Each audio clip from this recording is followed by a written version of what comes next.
excited to be with you for the next, half hour or so, because what happened? What happened? What happened to my fabulous normal, right? We're all in this together. You know, maybe you're like me. I was just getting in the rhythm. I took goal setting for 2020 seriously. I've been working in my 90-day planner, investing in 2 key behaviors to support my new habits, writing it all down, preparing tomorrow tonight before I went to bed, framing my day. What has happened to my normals? I want to welcome you. Hello, everyone. I'm Pamela Shaw, and I'm excited to be with you tonight. I appreciate you getting on, and I never take for granted the privilege and honor of being able to pour into you a message or a word. And I just pray that tonight there is something for someone that you can walk away with tonight and feel more excited, more hopeful about where we're going together, because we are all in this together. So the title of tonight's Facebook Live is What Happened to My Normal? What happened to my normal? You know, I was in the rhythm. I was working with my planner. I was doing it every night. And then I'm going to walk you through a couple of my last few days. And I think you're going to feel really encouraged, because I consider myself an expert on this topic based on a number of years and the amount of time I've poured into it. And I was doing all the things. I was framing my day. I was living in my sweet spot. I was working with my six most. I was working with intention. I had my vision board out and goals set for the new year, tighter than ever, and bam! What the heck is coronavirus? COVID-19? Schools are what? A grocery store what? Quarantine what? What? Layoffs, new homeschool moms. Chaos. I mean, it's always what we didn't see coming, isn't it? Isn't it always what we didn't see coming? So tonight we're going to walk through what it looks like when we didn't see it coming, and what do we do to regroup and to stand tall and to stand strong and to stand together. I invite you to share your screen. Just click on that share button, share it to your timeline, your Facebook page, because I would love for your family and friends to be able to hear what you're going to hear tonight. The reality is, when people are hearing what you're hearing and they're on the same page, then you're able to move forward together on the same page. And that's what I want to encourage. So let's jump in. You know what? Maybe you're scared. Maybe you're overwhelmed.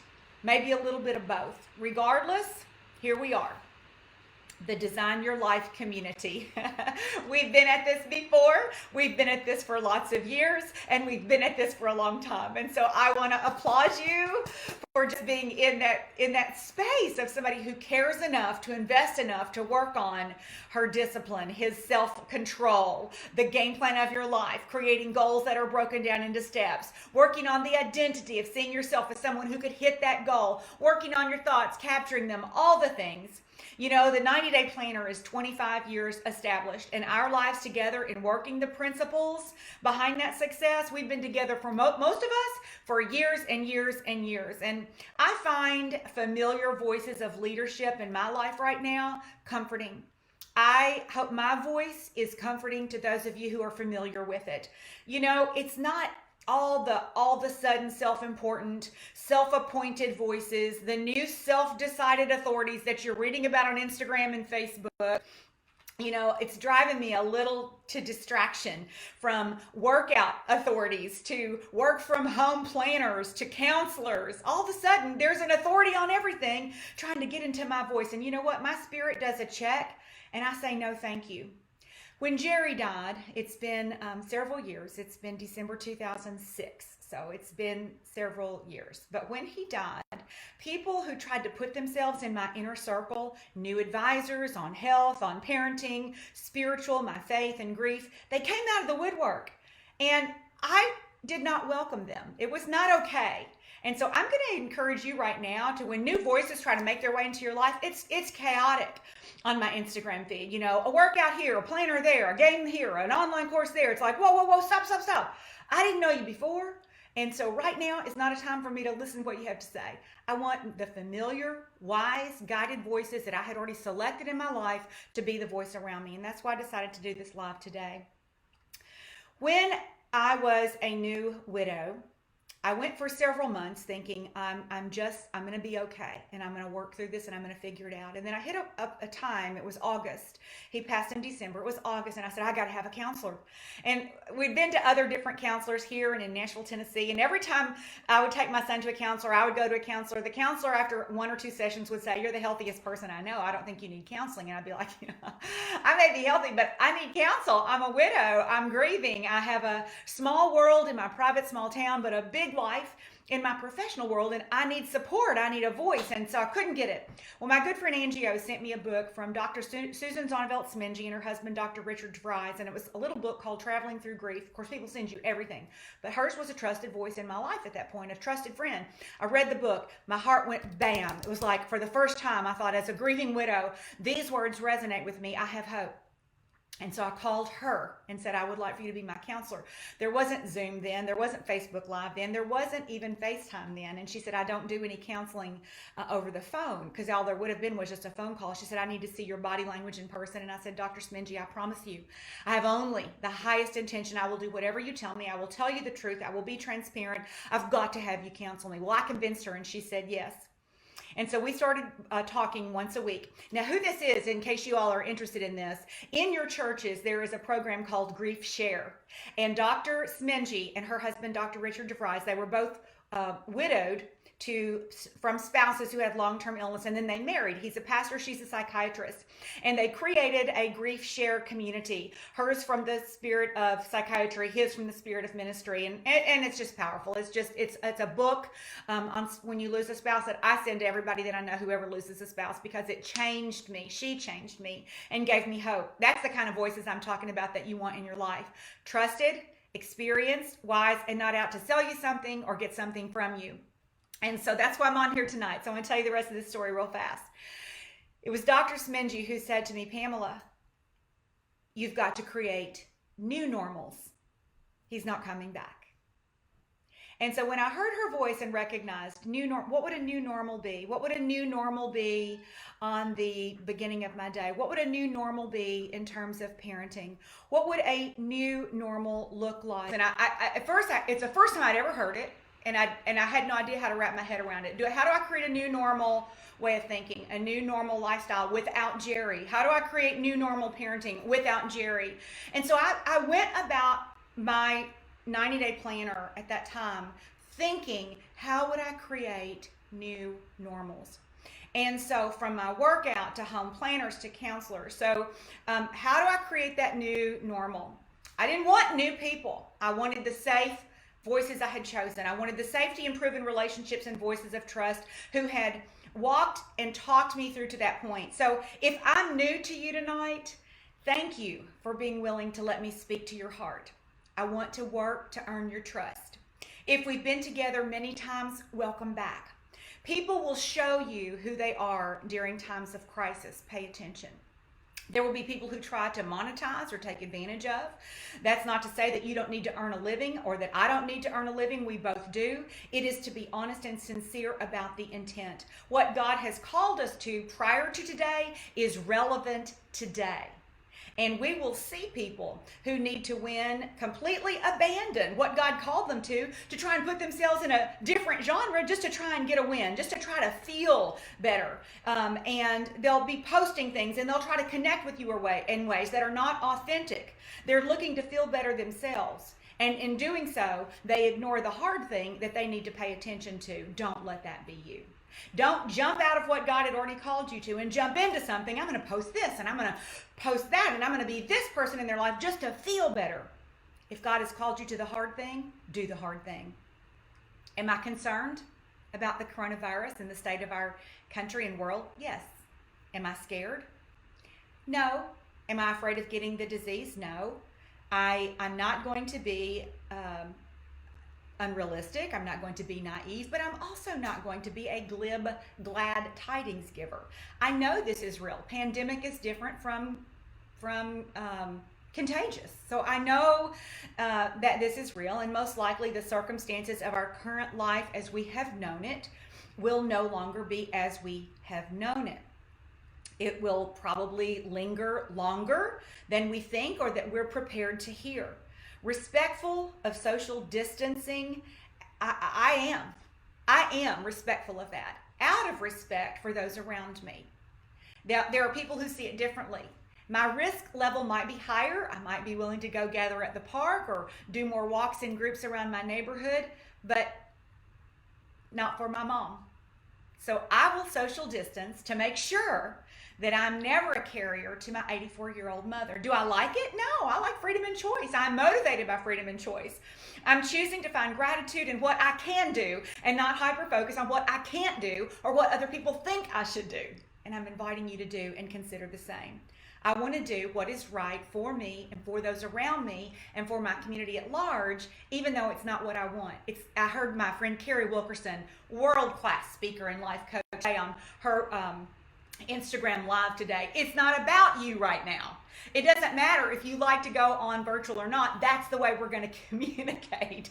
So right now in society, we're looking for leaders. Leaders will emerge, leaders in our homes, leaders in our community, and state and national leaders who are called to step up and who will watch out for that. We are all walking on new ground. I'm walking on new ground. You're walking on new ground. When we stop looking at what we see and start looking at how God has called us, what he wants to do in and through us at this season, you will change, and you will change those around you in radical ways when it's all said and done.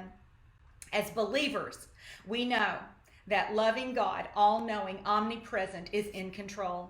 I don't have it all together today. I'm not coming to you with it all together. In fact, I thought very seriously about leaving my hair as it was, which was in kind of a really messy, pulled back pony. But I could fix it and I could brush it. I can't color it. It hasn't been colored since February. I'm just going to tell you that straight up. It hasn't.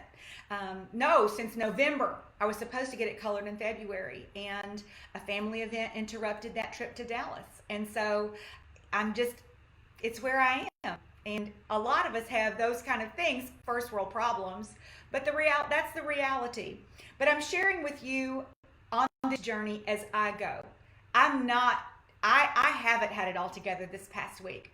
My planner doesn't look like that of a professional who designed it this past week. I will have a schedule this week that honors what I'm sharing with you tonight. And part of my able to get it together is my accountability with you by jumping on here. Because even though so much has changed, I'm telling you, this 90-day Design Your Life model, it works. It will work in good times. It will work in bad times. And it will work in crisis because it's built on godly principles of responsibility, discipline, and service. Our days have been rocked. So, my friends, tonight is for you. This is for you. The you that had a rough week. The you that had an additional storm. And you have one right now because you were already going through something before COVID-19 entered our world. The you that feels invisible or alone, this is for you. The you who doesn't know how you'll make it as a homeschool mom, working with no childcare, laid off, or knowing that you need to pivot with your work. The you who is on the trajectory of an upward mobility and virtually no idea how to do technology and how to connect people on Zoom or webinars or Facebook Lives that becomes effective other than just pressing go. It's learning to be effective. You don't know how to project technology. It's even much less than the confidence to test it for a productive season. This is for you tonight. The you that is close to losing faith. The you who may be beating yourself up for not pivoting faster, for losing a week on the couch or in Netflix, or maybe you've already eaten all your really good snacks. You're incredible. Yes, you are. You are incredible. That you is still incredible. I heard my friend and colleague Julia Burnett say something on Saturday that resonated with me, and I want to share it with you. When you have momentum, you look better than you are. And when you don't have momentum, you look worse than you really are. Right now, a lot of us don't have momentum. So we just want to get a rhythm and we want to get some momentum back, and you can.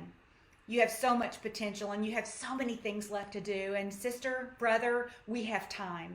Better things and better days are coming our way. So let's plug through some of the ideas together tonight. We can do this and we can emerge stronger. And I offer up a prayer right now to those of you who are sick or who have relatives who are sick from this or any other virus. For those of you who are scared, that you will be comforted. For those of you who are confused, that you will become clear. For those of you who are immobile, that you will receive a spirit of willingness and ready obedience. Let's keep it real. It's uncomfortable not to know. It's just uncomfortable. It's unnerving because we like knowing certain things. I like knowing 2 + 2 = 4. And that's not the world we're living in right now, but it's okay not to know. This isn't something to overcome. This season isn't something to overcome. It's a season to surrender to what is. What we're seeing is a fresh stillness in the world. I hear that in China, you could hear birds sing. I've been to China. There are no birds singing in Wuhan. I hear that in China, the sky is blue. That's not the case when I was there in 2013. Sometimes God allows problems and challenges in our lives to bring us to stillness so we can better hear the whisper, so that we can better surrender. So depending on your schedule 2 weeks ago is how deeply you've been affected or impacted right now. If you worked out in a gym with people at a certain time, you're missing the place, your trainer, and your tribe. I know I am. That means I have 2 things to redesign. 2 weeks ago, where I was also not in obedience to the known direction of my life. Where might that be for you? If 2 weeks ago you were in obedience, you've got to redesign it. If it got shaken up and you can't do anything about it. If 2 weeks ago you were in disobedience, you've got to also bring rectification to that. It's in losing the opportunity of being able to do something that we often become more willing to do it. I've shared this several times with you and with others that you all know that my late husband Jerry lost his life to ALS, Lou Gehrig's disease, and it's a motor neuron disease, and it never touches the brain, which is the curse of the disease, because you die knowing that you are trapped in this body that will not do what you want it to do. Jerry did everything computer. I mean, okay, this is really funny. I used to have a compact computer, and it sat back here in the corner for 2 years. And when I wanted to email somebody, I would write it out on a piece of paper. I would go over to his office and I would hand him the piece of paper. He would email them. They would email back. He would print it to me and he would bring it back to me and I would read the email. This went on for 2 years. He was a patient saint. Finally, one day he goes, Pam, let me just set up that computer for you. It's just like your old typewriter. I'll show you how to email. He was ahead of everything. He designed my website before there were websites. He did all the flyers that circulate still today. Many of them, the template is still what he created originally. He did all of our finances. He did everything computer. When his fingers could not grab a light bulb to change. When he could not type on his computer. Oh, the angst in his eyes of what he wanted to do. My friends, we are all somewhat in that position. The things we want to do, we no longer can. The things we could have or should have done 2 weeks ago, 3 weeks ago, 3 months ago, 6 months ago that we can't, now we want to do them. So what does that teach us and what do we learn from that? So let's deal with a bigger picture, Let's deal with a bigger picture.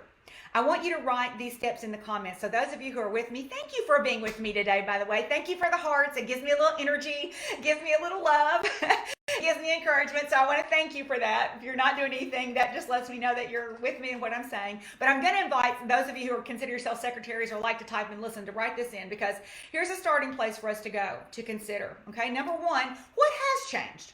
What has changed? You need to write that question down. You need to journal it. What exactly has changed?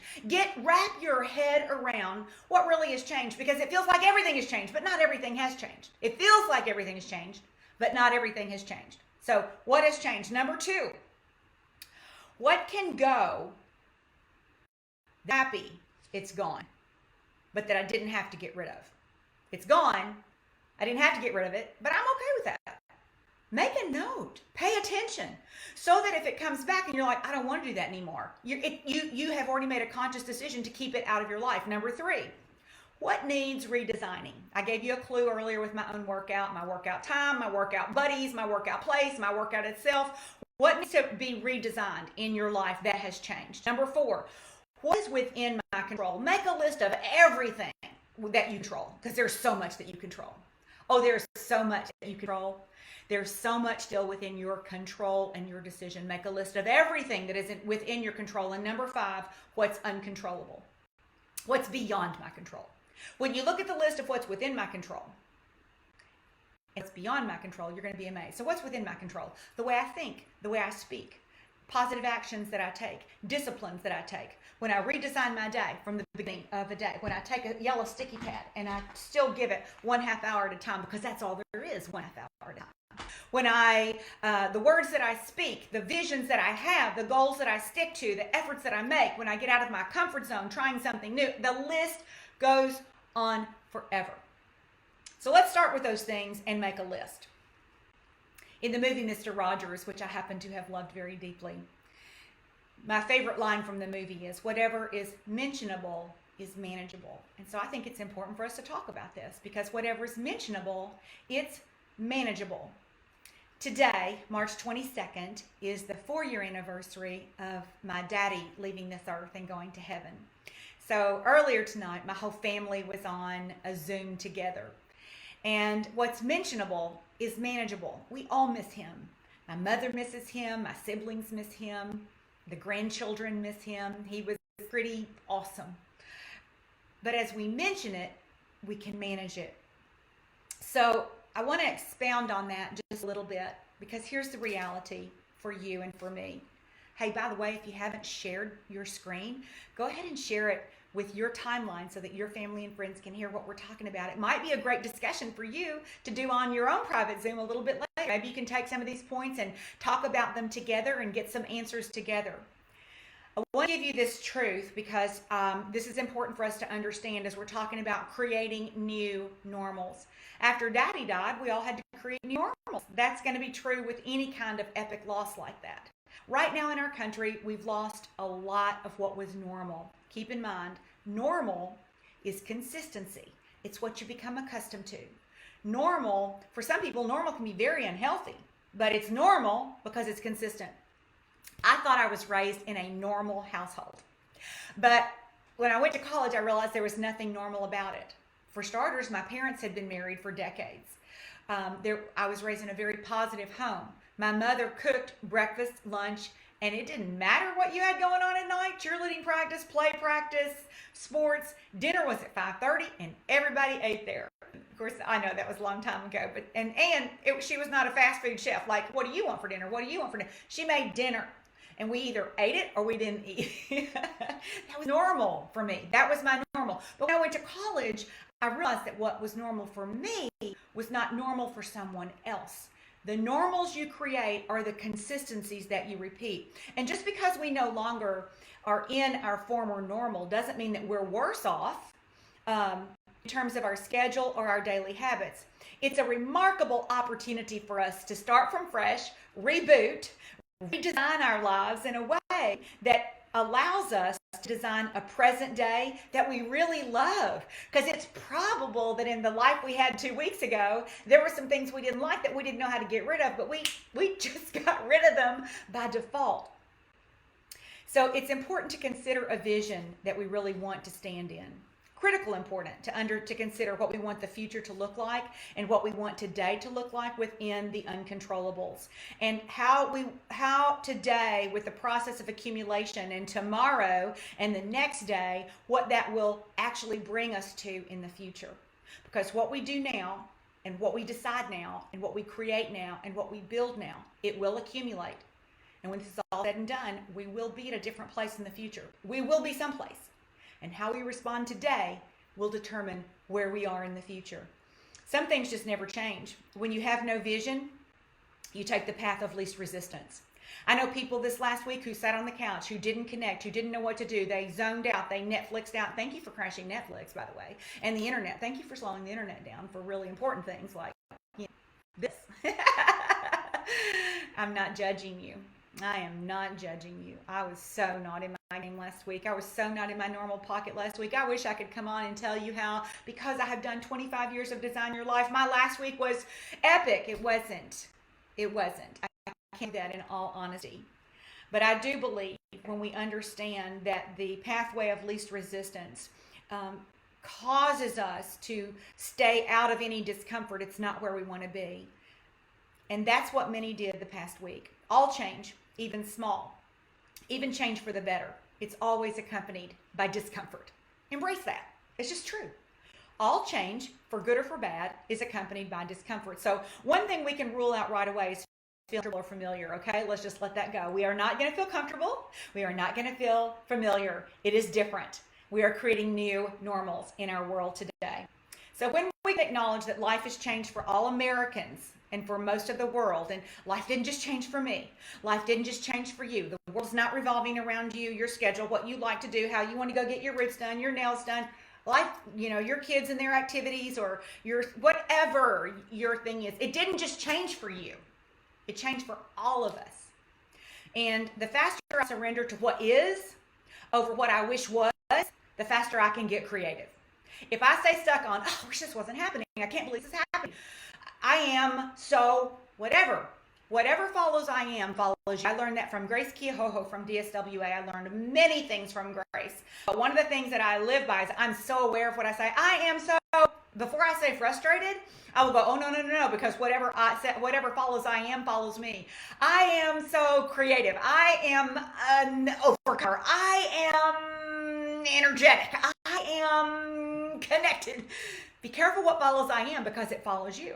The faster I surrender to what is versus over what I wish was, the faster I can get to creative on purpose through decisive intention versus accidental migration. My friends, I'm on here tonight because I do not want you, my Design Your Life community, my Breakthrough Academy graduates, I do not want you migrating into an accidental outcome. It is truly time to design your life. When I stop recounting all the things I cannot do, what got canceled that got involved, and even negotiating, well, maybe I can, do this, when I know that our governor said, don't do that. If I try to start negotiating because I think I'm more important than the big picture, I'm already in trouble. I'm not by nature a rule follower, but I'm also not rebel rule breaker. In my top 5 Gallup strengths are responsibility and belief, meaning that I want to take responsibility, and everything I do will surround and be entrenched in something that I believe. So I do recognize that when I teach you, I'm teaching from those strengths. 2 of the other top 5 are activators. So I had to get on here and do something, say something to support you. Strategic and maximizer. Those are in the top 5, but that's neither here nor there. You're also operating out of your strengths. The question is, are you operating out of the balcony best version of them, or are you operating out of the basement version of them? The basement version of maximizer is apathetic. So if you feel like you're not doing a good job or you're not taking advantage of a situation, you're just like, I don't care. That's the basement version of maximizer. The balcony version of maximizer is, you know what, I'm going to take an hour tonight, and really, now that it's summer and the time is changed, I should have done it at 7 o'clock instead of 5 o'clock. I do it at 5 in the winter and 7 in the summer, but I forgot that. I forgot the time. I forgot. So thank you for getting on at 5. But recognize or learn what your basement version is so that you can acknowledge very quickly whether or not you're in your basement or balcony version. When I stop recounting all the things I can't do, what got canceled that involved me, the trips that I wanted to take that involved me, and start considering what I can do, when I stop wishing somebody else would do more for me, or make it easier, or tell me how to do it, or tell me what to do so I don't have to figure it out, or I go tell somebody else what to do so they don't have to figure it out, getting out of my lane, and I don't know what to do, but I wish somebody else would tell me what to do, I must take responsibility for my new normals. I can expect somebody else to do it for me. I have to take responsibility for creating my new normals. When I do, I'm refreshed immediately. I'm empowered immediately. I am creative immediately. Depression starts when we don't take care of ourselves in a comprehensive way. I'm going to repeat that. Depression starts when we don't take care of ourselves in a comprehensive way. I'll talk to you more about depression from a personal experience, and maybe that's something you want to hear from me. In fact, I'm going to go back through the comments when I have time the next couple of days, and so I'm going to ask you again at the end, but I would love to know what you'd like to hear from me during this window. I may come on weekly and just share 30 minutes from a topic that I feel that I have expertise and experience on. I'm not 14 anymore, right? I've got some life behind me and some years and some validation for that. But I could talk to you about that. Isolation is not absence of connection. Isolation is holding on to fear or shame or guilt until you self-destruct into a point of unravel that becomes very difficult to rebound. That's why we need to be transparent so that we're not isolated, we don't feel alone. Now I have to say that outgoing introvert, I'm an outgoing introvert. People argue with me all the time, you're not an introvert. I am because I recharge alone. An extrovert is recharged around people. They only come home to sleep. An introvert recharges at home and goes out to give other people. So I'm an outgoing introvert. But on Tuesday, like 2 days in, I started feeling really squirrely. And then I started seeing my extrovert friends post things like, hey, check on your extrovert girlfriend. She is not okay. And I thought, you know what? She's not. She's not, but she's going to be, because she's going to take charge of her life and design her life, and she's going to live her vision, and she's going to find ways to connect, because isolation is not being alone, it's being disconnected, and we can connect. The same tools that created intention from chaos before will absolutely create intention from chaos now. The chaos we have now, it's not the same chaos when you first started designing your life. It's a different kind of chaos, but the same tools that worked before will work today. We have challenges in our lives, and they're either under the category of time, money, or relationships. So let's take a look at where we go from here. Okay, I'm going to list a few things, and maybe you want to write in chat. Time, money, relationships. What would happen if you made some decisions to redesign your life and you wrapped it around these few topics? Number one, in your home. How can you create beauty in or around your home? Today on the family Zoom, my mom had gone outside to pick daylilies, that are a sign of spring, the little yellow daylilies. I love them so much, that Daddy had planted when he was alive. And she was so cute. I had to get her set up on an iPhone and have to show her how to get on Zoom virtually, because she's quarantined. She quarantined herself a week before everybody else did. So I'm having to talk to her on her little flip phone to tell her how to get on my old iPhone to get onto Zoom, to enter the passcode to get on the call. But I'm so proud of her today. She did it. She made it happen. And so the whole family's on, and she's like, hey, can you see the flowers? Can you see the daylilies? And she created beauty in her own home. And she's been home alone for 2 weeks. Of course, I text her every day. So do my siblings. So she's not alone, but she is isolated in her home, connected in isolation. How can you create beauty in your home? A flower, a candle, a smell. How can you create it or cultivate it? Think of smells. Think of lighting. Think of sounds. I know a lot of you have children, but I'm going to add this in here. Order when it's time to restore from the chaotic. I know a lot of you are now new homeschool moms, and I guess it's the best time as ever to be a homeschool mom with Pinterest and homeschool professionals. In fact, I've got some friends who do a great job at homeschooling. If you'd like to know, reach out to me. I'll connect you to them and their websites and schedules and things that they do. But I've been amazed watching the creativity. One of my good friends showed me pictures of her daughter and her children. They had created this maze through her house. They'd taken cushions off couches, and they were going through tunnels and over trash cans and through the cutting down the cushions from the couch, and like they're doing it all over again. One of them, it looked like there was shaving cream all over them. I'm like, those kids have shaving cream all over them? She goes, no, it's frosting. I'm like, that's even worse. What are they doing? They were doing numbers, learning numbers in the shaving cream, and then she let them rub it all over themselves. Great. That's great. It's creative. It's engaging to the kids, and I'm sure it's fun homeschool. I'm sure it's more fun than real school, but I also know that particular home was brought back to order. So think about your home. Could you have some decluttered spaces? True story. I had in my own bathroom, I'd created a mess. Clothes that I wanted to wear, Lulus that I wanted to rewear, curlers were out. I just had stuff out. And I made a commitment today to go create order in that space, so that when I walked in there, I felt closure. And I did that. So think about your home, beauty, inside, around. How can you cultivate it? How can you create spaces that have order for them? Number two, prioritize your health. I know, maybe it's a topic you want to hear me talk just about health. I can talk to you about health. I can talk to you about clean eating. I can talk to you about gut health. I can talk to you about supplements, what and why. I can talk to you about weight management through intermittent fasting and ketogenic nutrition or keto Mediterranean. I can talk to you about all those things if you want to hear them, or I can shut up if you don't want me to talk about any of that. But right now, wellness is a priority. Prioritize your health. And I'm talking about your mind and your body. I'm talking about quality quiet time, reading, prayer, meditation. Limit the television. Limit your screen time. Do not scroll. Give yourself a limited window of time. If you don't acknowledge that you feel anxiety when you scroll through your Instagram and you see all the people and all the things and all the ideas and all the inspiration and all the quotes and all the podcasts and everything you need to listen to, if you don't start feeling anxiety, I don't know what's happening, because I feel anxiety when I look at that. So limit it. Let technology serve its purpose in your mind, but not rule your mind. Your body, proper hydration, supplementation, supplementation, gut health, plenty of vitamin D, especially from the sun when you can. All the things with sharpened practices, from hand washing to proper sleep to social distancing. Number 3, in your relationships with your spouse, with your children, with your family, with your friends, with your work colleagues, with your teams and organizations. How can you take it up a notch? If it's mentionable, it's manageable. I've said to my son so many times in this past week, Thomas, I'm so glad you're home. I am so glad you're here.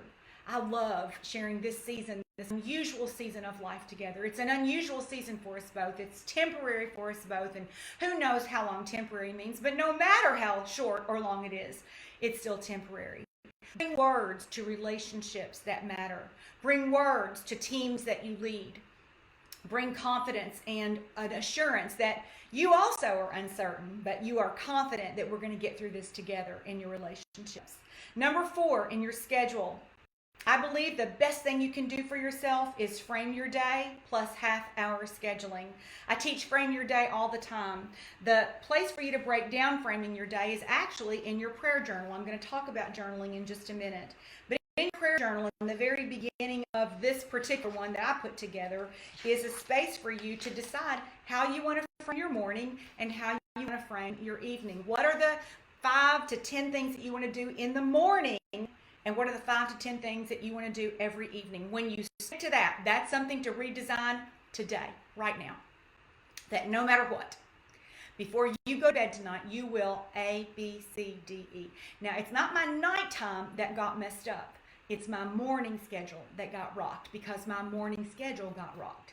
My gym went away. My trainer went away. Hi, Zane. Hi, D1. Hi, workout buddies. So that's what I'm having to redesign. My nighttime frame is still the same, but the daytime frame I'm going to have to change. So frame your day is an important piece of it. And then the half-hour schedule, I already showed you that this comes with the small 90-day planner. And then inside the 8x11 90-day planner is a half-hour schedule at a time. But I still think these are the money. I'm the happiest of these of anything I've ever come with, because they are sticky pad and they move around. And it allows you tonight to decide tomorrow. The reason I want to decide tonight about tomorrow is that I decide once and I execute once.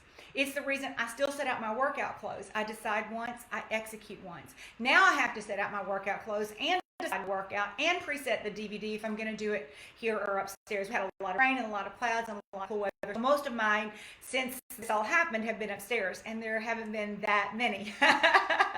Not as many as there were when I had a specific schedule in my day to go to the gym. And so we've got to recreate that. If there's anything that you can give to yourself right now, it is in the schedule of the framing of your morning, the framing of your evening, and your half-hour scheduling. And then number 5, choosing an outcome. You're like, I chose my outcome. Yes, you did, and I'm glad you said that. I already chose my goal. Yes, you did, and I'm glad you said that. You do already have an outcome. Sister, brother, hear me loud and clear. God did not give you an outcome last July or this January, whenever you were goal setting.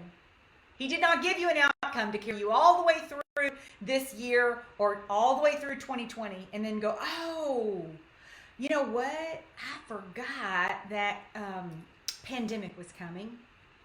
It didn't work that way. The vision that you have, the goal that you have, the goal that God spoke to your heart, it was true then, it is true now. So, God didn't take your previous vision and then say, oops. He just didn't do it. So I want you to I lost the love. I want you to understand that when God has spoken a goal to you and an outcome to you, it's still relevant. It's still there. How do you pivot so that you come back to a place of belief, action, activity?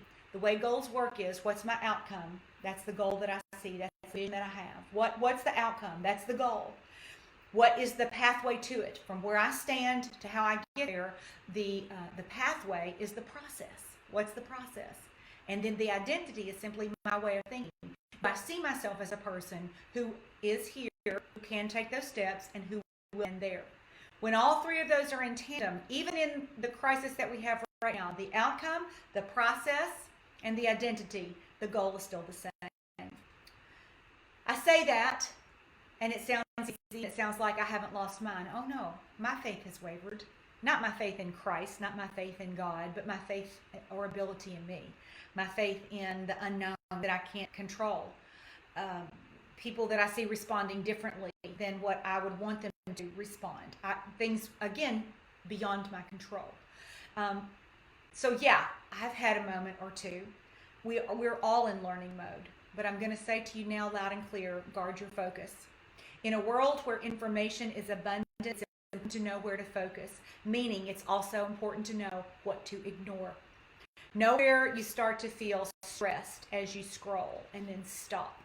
Know where you start to feel anxiety in your chest as you think and then stop. Learn what and who to ignore. Newsflash, there is no perfect, ever. Nobody's perfect, ever, and certainly not now. A frazzled mind will wear you out, but a focused mind is healing and productive. Great focus is knowing what and who to ignore.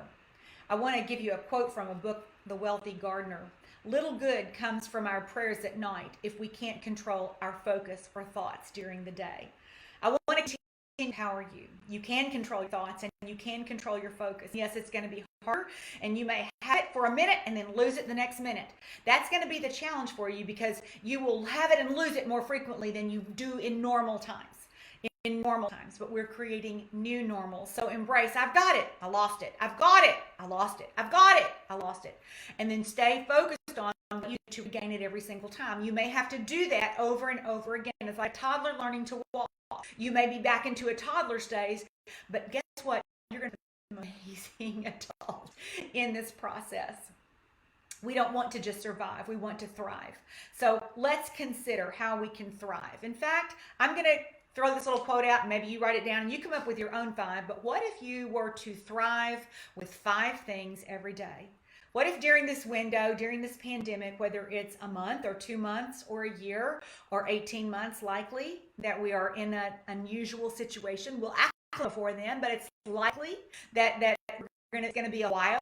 What if we said, for me and my household, in addition to we'll serve the Lord, we will stay strong, our faith will be solid. I think the internet almost broke today around 10 o'clock hour. Isn't that exciting? I mean, you couldn't even watch a live press. It's going to be like, and then,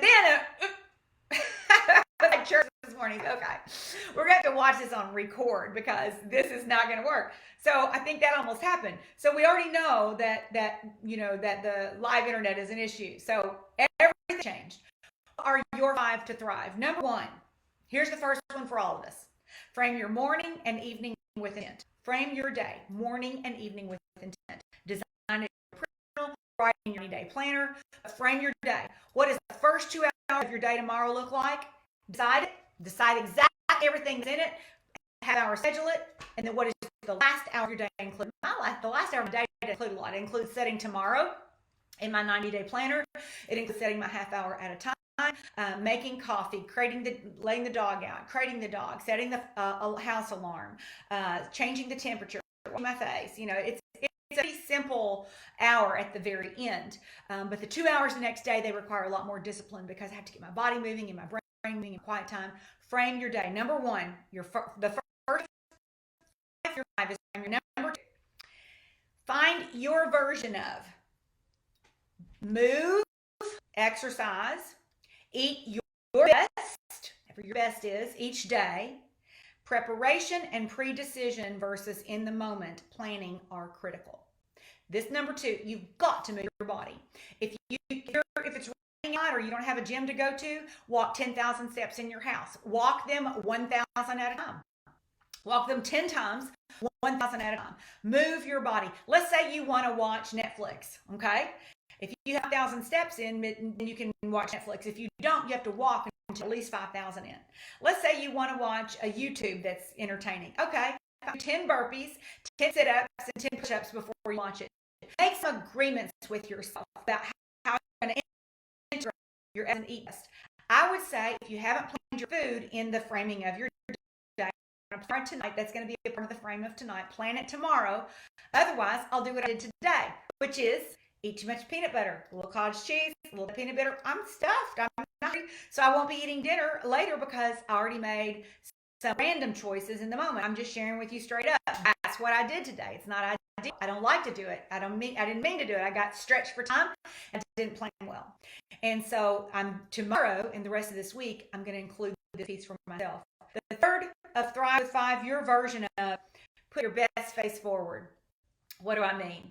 Well, for you gentlemen, I mean showered, shaved, clean shirt. Ladies, for you, I mean up, dressed, face washed, whatever your version of presentable is, right? Because we all have different levels of presentable, But put your best face forward at a certain time of day. Many of you are not going into work.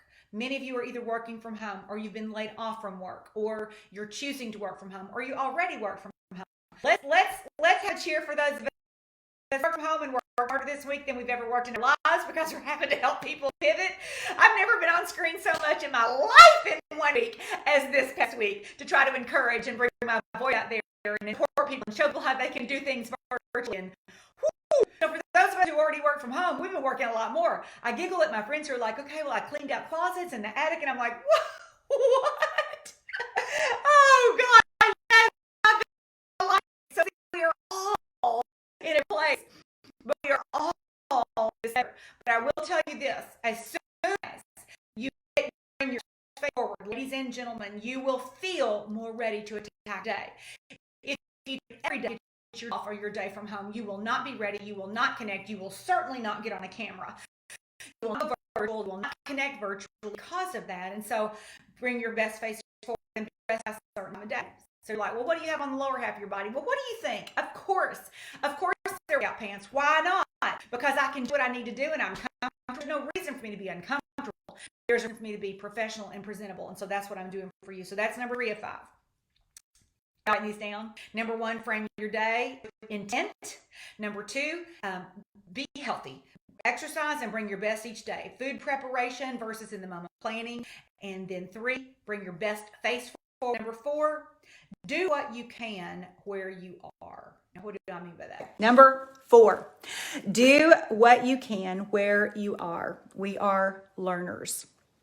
What I mean by that is do what you can where you are, so that you can learn what you need to learn. You know, you may be learning today how to do Facebook Live 3 times because your computer kept turning off. You may be learning how to do Zoom. You may be learning how to do another streaming service. You may be learning how to do a virtual team meeting or family gathering. But in number 4, do what you can where you are, because we are all learners right now. We're all learning right now. We're all learning new things right now. So number 4 of the 5 to thrive is, what can I do today to learn more than I have been learning? And then number 5 is practice gratitude and kindness. How can you practice gratitude and kindness in a different way, in a more meaningful way, in a more powerful way? How? Well, in the concept of Thrive with 5, I would say, think about, check on 5 people. Make 5 sentences in your journal entry. Practice the pause. You know, in between every stimulus where you're like going and your response, there's a pause. Check 5 times a day where you practice the pause. Okay, I hope you got those down. Okay, moving on and about to wrap it up. I'm not going to even, yes, I am resourceful. I am tenacious and I am persistent. And I'm modeling for you tonight for sure what it looks like when things don't go well, when you have to exercise your plan B. Obedience brings and makes obvious the next action step. When you obey, the obvious next action step shows up. So staying in disbelief or denial is not only foolish, it serves no one. I want you to recognize that right now you are a role model. You are. Get in that mindset. You are now a learner. Get in that mindset. You can learn and you will learn. If my 84-year-old mother can pick up an iPhone and get on Zoom for the first time, you absolutely can learn what you want and need to learn now. So learning to communicate and working virtually, it's not an option. The degree of knowledge and skill that you had prior to today makes you either ripe or more awkward, but it doesn't change what is. So whether it's Skype or Facebook Live or Messenger or Zoom technology or StreamYard or YouTube, you know what? They all serve a different purpose. So based on what you want and need to do, there is technology that's going to fit what you need. But don't get lost there. And just because you're confused and you don't know which to use and so you're not going to do anything, that doesn't work. Today on the family Zoom, you know, it was just super cute seeing the whole family there with our dogs. I think I posted it eventually. But through Dr. Leaf's, the studying that I've given to her for in the recent 5 years, and my good friend Leah Laughlin also mentioned this on Saturday, so I'm sure that's why it's fresh on my mind, but she talks a lot about our multiple perspective advantage. It's when you stand outside of yourself and look at, if I do this, what would that create? And only the adult brain can accomplish this. An 18-year-old male doesn't even have the ability to accomplish the multiple perspective advantage. And so it's important to bring that into light and to consider the fabulous capacity of your brain. The MPA is exactly what we need to consider right now. What will happen if with this choice or with that choice or with that choice? Stand outside before you make decisions or statements. Stand outside and consider many possibilities and play them out all the way out to a year from now, because it's going to be at least that a window of time. Play them out a year from now, play them out 2 years from now, and then choose. If you respond to this crisis poorly, then you'll be managing two crises at some point. The efforts of the COVID-19 and the ignored action step from the whisper. Thomas reminded me of this Proverbs 20 scripture earlier. The farmer too lazy to plant in the spring has nothing to harvest in the fall. We're in the spring. It's important to plant. When we stop looking at what we see and start looking at how God called us, what he wants us to do through us at this season, you will change and you will have changed those around you in radical ways. As believers, we know that an all-loving, all-knowing, omnipresent God is in control. I know this. And I know that when it ends, and it will, a new normal for you will have emerged. Ball games will sell out, and restaurants will have waits, and kids will like their teacher and they'll be glad to be back in school. And people will appreciate their jobs, and the stock market will skyrocket, and people will embrace each other and shake hands. And you, where will you be? You'll either be so confident in how you have learned to trust yourself in crisis, how you push through. The largest, most compassionate and purpose-filled businesses will thrive, and new voices out of victorious leaders will emerge, and we'll hear them, and they'll be shared from a variety of places. And your children and those who watch you will learn, and they will be better and stronger because of how you lead yourself and how you respond at this particular season. A new normal and a refreshed world will emerge from this. And where you stand and where I stand, it all depends on how we navigate this. Yes, I've been out of pocket. My own 90-day planner. I would show you if I didn't have to hold my phone in one hand and my notes in my other hand. I would show you how sad it is, but you don't need to see it in order just to hear me say it. It doesn't look good. I was shocked to look back at my own book. Years of this habit got rocked with this schedule, with this pandemic. A vision, that space between yesterday and tomorrow. That's what vision is. Vision is that bridge between the past and the future. It's the gap of right now. Proverbs 29:18 reminds us, where there is no vision, the people will perish. And equally tragic to getting the coronavirus, or perhaps even more tragic, is for those of you who could easily rebound from it, actually, is having no vision. This year, it's interesting. I booked less travel in 2020. I did. I booked less travel from the start. Every time I would think about scheduling a new Breakthrough Academy locally, I didn't have peace about doing it. I felt restless every time I would try to initiate something that made sense. And I knew God was working in my spirit. I just didn't know for what.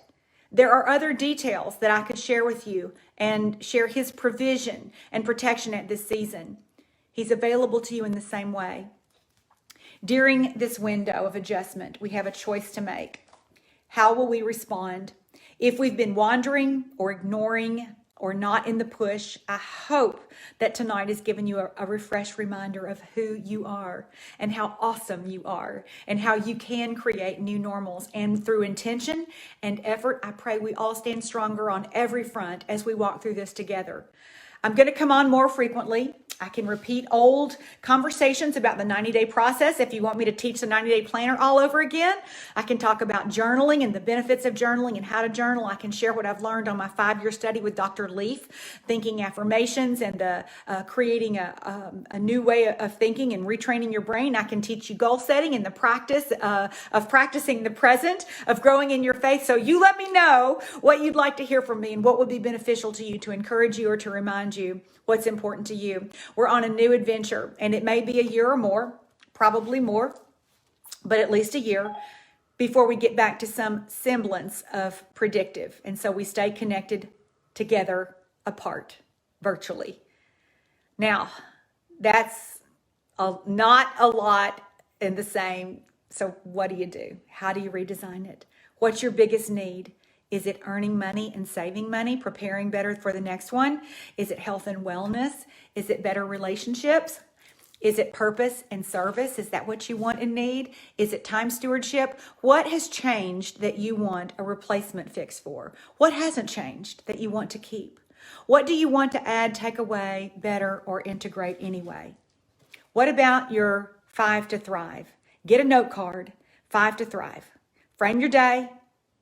Wellness, mind and body. Number 3, bring your best face forward. Number 4, do what you can where you are. Be a learner. Engage. Number 5, practice gratitude and kindness. Check on 5 people. Make 5 sentences in your gratitude journal. Practice the pause. Get back in your 90-day planner. Set it back up all over again. Practice what you do know. Re-engage a schedule that has some boundaries so that once you decide, stay pliable in your faith. So I just want to pray for you as we part tonight. Lord, we know that you give us a fresh bathing of your word. Renew our energy and supernatural strength for the road ahead. We know you'll give us everything we need and that you will point us to a better future, that your timing is perfect. We want to hear, we want to see, and we want to respond in your perfect will and in your perfect obedience. Whether we feel like it or not, and whether we understand it or not, restore us to perfect peace that only can be found in you. And let us meditate on Psalm 91 in complete trust and confidence that you who started a great work in us will be faithful to complete it, and that this is part of our refinement for your glory. James Clear, author of A Lot of Things Habits, says the most useful form of patience is persistence. Patience implies that we're waiting for things to improve on their own. Persistence implies that you keep your head down, continuing to work when things take you longer than expect. So let's be patiently persistent. You're better off than you think. You're stronger than you know. You're not alone because He is everywhere at all times, and He is absolutely everything that you need. So in this 3-parter that I hope you got to watch live, because you'll never find it all in sequence, God bless you, Godspeed, and continue to shine ever so brightly. I can't wait to read your comments. Thank you for the love and for your support in some of this chaos, because I pray that you got something that you needed tonight that makes you feel more connected, more strong, and more equipped for the week ahead. See you guys. Bye.